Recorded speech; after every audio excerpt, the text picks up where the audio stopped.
నమస్కారం.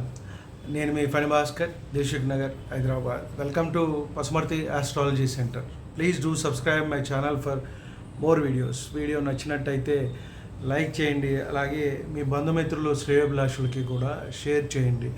వారికి కూడా ఎంతో కొంత ఉపయోగకరంగా ఉంటుంది. మనం జ్యోతిష్య విజ్ఞాన కార్యక్రమంలో భాగంగా రకరకాలైన అంశాలని తెలుసుకుంటూ వస్తున్నాం. ద్వాదశ భావాలు, ఆ భావాల్లోని గ్రహాలు, నవగ్రహాల గురించి, ద్వాదశ రాశుల గురించి, అలాగే వైద్య జ్యోతిష్యం గురించి, అలాగే కొన్ని చిన్న చిన్న పరిహారాలు దశానాథులకి కనెక్ట్ అయ్యేవి, ఇవన్నీ కూడా తెలుసుకుంటూ వస్తున్నాం. అలాగే మనము గత 3-4 సంవత్సరాలుగా ఆన్లైన్ కన్సల్టేషన్ కూడా చేయటం జరుగుతోంది పసుమర్తి ఆస్ట్రాలజీ సెంటర్ పేరున.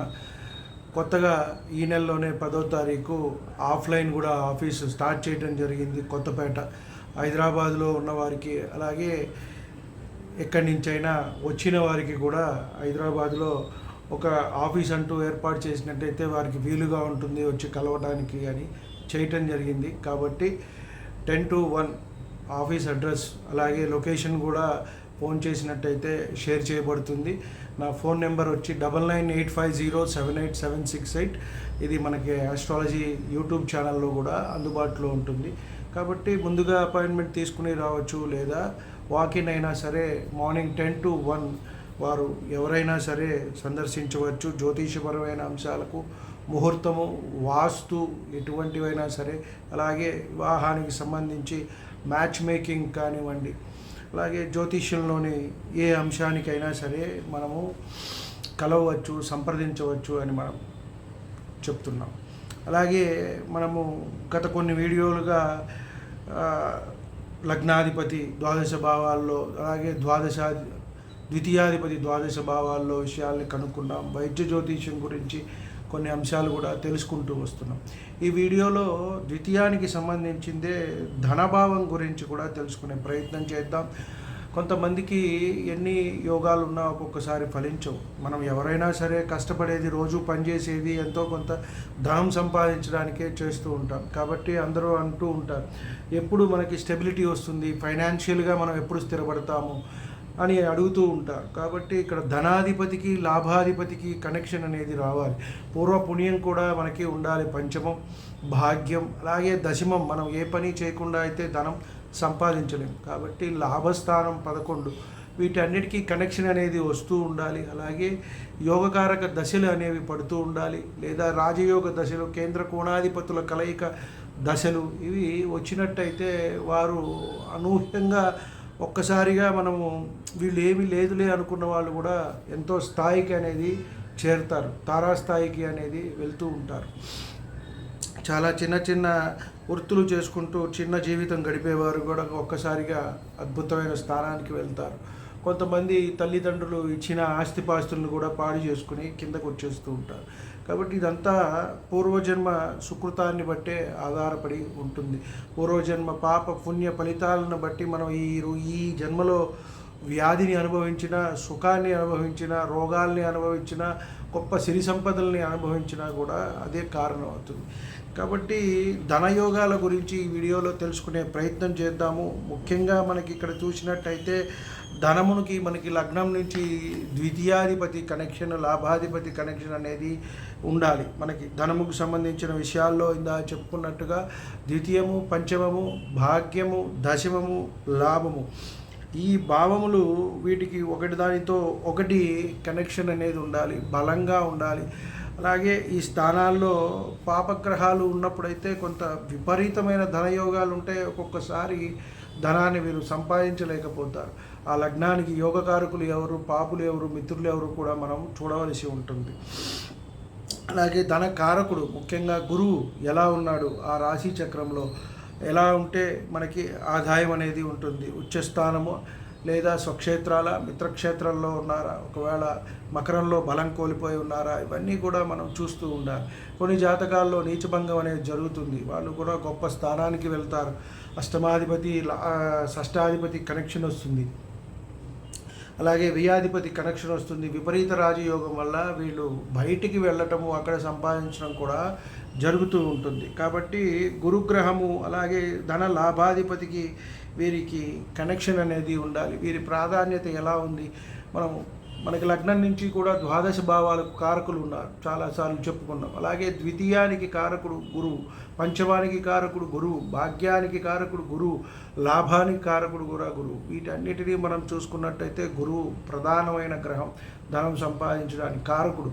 అలాగే ఈ కారకుడు ఎలా ఉన్నాడు, ఎవరి లగ్నాత్తు వారికి ద్వితీయాధిపతి ఎలా ఉన్నారు, లాభాధిపతి ఎలా ఉన్నారు, వీళ్ళిద్దరికీ ఇంటర్చేంజ్ ఉందా, కనెక్షన్ ఏమన్నా ఉందా, ఒకళ్ళ నక్షత్రాల్లో ఒకళ్ళు ఉన్నారా, ఈ విధమైన అంశాలన్నిటినీ కూడా మనము చూసుకుంటూ ఉండాలి. దాన్ని బట్టే మనకి యోగం అనేది వస్తుంది. అలాగే జన్మలగ్నము లేదా చంద్రలగ్నంలో ఉన్న గురువు ద్వితీయ భావాధిపతులకు గ్రహములకు వీక్షణ ఉన్నట్టయితే వీరికి కూడా ధనయోగం ఉంటుంది, ధనము కుటుంబము అభివృద్ధి చెందుతుంది అని చెప్పారు. ఎప్పుడైనా ద్వితీయాధిపతికి గురువుకి కనెక్షన్ వచ్చినప్పుడు, అలాగే మనకి లాభాధిపతి కూడా వచ్చినప్పుడు ఇటువంటి ధనయోగాలు అనేవి వస్తాయి. అలాగే ద్వితీయాధిపతికి లాభాధిపతి కలయిక లేదా దృష్టి ఉన్నలా కూడా వాళ్ళు అత్యంత ధనవంతులుగా ఉంటారు అని మనకి చెప్పబడింది. ఇక్కడ వీళ్ళిద్దరూ పరస్పరం చూసుకున్న అది సప్తమ వీక్షణమా లేదా ప్రత్యేకమైన దృష్ట్యా ఏదైనా సరే పర్వాలేదు, వారికి పరస్పర వీక్షణ ఉన్నట్టయితే అది జరగటానికి ఎక్కువ అవకాశం అనేది ఉంటుంది అని మనం చెప్పవచ్చు. అలాగే బుధ గురు శుక్రులు ధనభావమునందును ఆ భావమును చూసినను కూడా విశేష ధనవంతులవుదురు అని చెప్పని ఇక్కడ మనకి చెప్పారు. ఇవి చూడండి, పూర్ణ శుభగ్రహాలు బుధ గురు శుక్రులు. వీళ్ళు ధనభావమునందు ఉన్న ధనభావమును చూసినా కూడా వీళ్ళు మంచి ధనవంతులుగా ఉంటారు అని మనం చెప్పవచ్చు. అలాగే 2, 9, 10, 11 భావాధిపతులు గ్రహములు 1, 4, 5, 7, 9, 10 స్థానములందు ఉన్న గొప్ప ధనయోగము అన్నారు. ఎందుకని? కేంద్ర కోణాల్లో ఉన్నప్పుడు ఈ ధనయోగాలు అనేవి వస్తాయి. మనం తీసుకున్నట్టయితే 1, 4, 7, 10 ఇవి కేంద్రాలు, 5, 9 కోణాలు. వీటికి సంబంధించి ఇలా కాంబినేషన్ వచ్చినప్పుడు వీళ్ళు కూడా గొప్ప ధనవంతులు అవుతారు అని మనకి చెప్పడం జరుగుతోంది. అలాగే కేంద్రాలందు శుభగ్రహములు ఉన్నచో కూడా వీళ్ళు ధనమును సంపాదిస్తారు అని మనకి చెప్పడం జరిగింది. జ్యోతిష్యంలో ముఖ్యంగా మనకి ఎక్కడైనా సరే కేంద్ర కోణాల సంబంధం వచ్చినప్పుడు, కేంద్రాల్లో గ్రహాలు ఉన్నప్పుడు, కోణాల్లో గ్రహాలు ఉన్నప్పుడు వారు ఎక్కడ ఉన్నారు అనే స్థానాన్ని బట్టి వీళ్ళు అధిక ధనాన్ని సంపాదించే అవకాశం ఉంటుంది అని మనం చెప్పవచ్చు.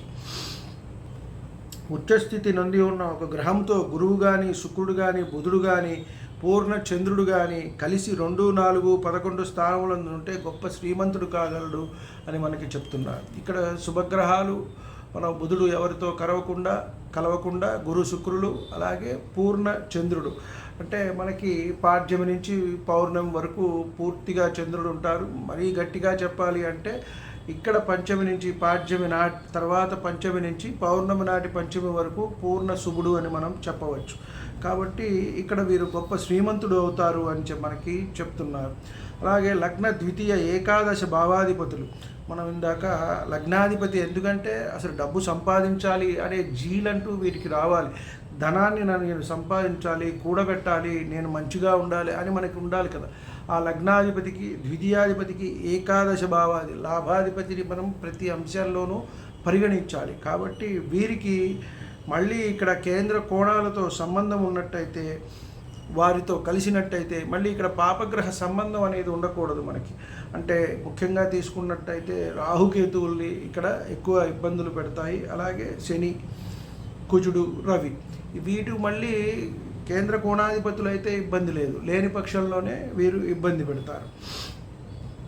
అలాగే 2, 5, 9, 11 భావాధిపతులందరూ కానీ కొందరు కానీ పరస్పర దృష్టి లేదా కలయిక ఉండటం వల్ల కూడా వీళ్ళు కోట్ల ఆస్తులు సంపాదిస్తారు అని మనం ఇక్కడ చెప్పవచ్చు. ధనాన్ని సంపాదిస్తారు అని మనం చెప్పవచ్చు. అలాగే 2, 10 భావాధిపతులు 5వ స్థానంలో కలిసి ఉన్నా కూడా ఐశ్వర్యము వీళ్ళకి కలుగుతుంది అని మనం చెప్పవచ్చు. అలాగే ధన భావం నందు శుభగ్రహములుండి శుభగ్రహముల దృష్టి కలిగి ఉన్న ఎడల వీరు అమ్మకాల వల్ల ఎక్కువగా ధన ప్రాప్తి వీరికి కలుగుతుంది అని మనం చెప్పవచ్చు. ధన లాభాధిపతులకి అధిపతులైన గ్రహములు పరస్పర మిత్రులైనా సరే, ధనాధిపతి లాభాధిపతి ఒకసారి కొన్ని లగ్నాలకు మిత్రులు ఉండవచ్చు, కొన్ని లగ్నానికి లేకపోవచ్చు.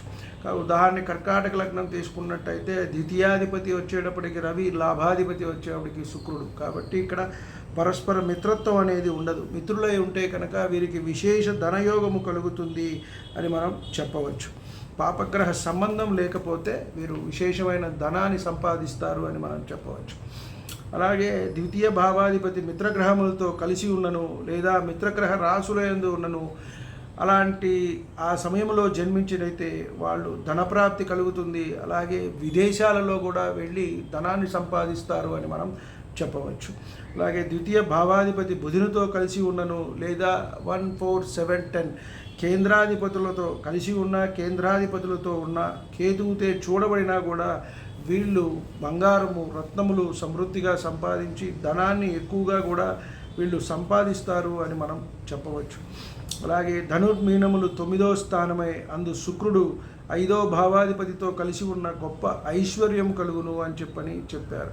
ఇప్పుడు మనకి ధనుర్మీనములు 5వ భావం అంటే మేషలగ్నం వారికి ధనుసు 9 అవుతుంది. అలాగే మీనాన్ని తీసుకుంటే కర్కాటకం అవుతుంది. ఈ స్థానం నందు శుక్రుడు ఇక్కడ ఉచ్చ పొందుతారు. కాబట్టి శుక్రుడు 5వ భావాధిపతితో కలిసి ఉంటే ఇక్కడ వీరికి చూసుకుంటే మేష లగ్నానికి వచ్చేటప్పటికి రవి అవుతారు.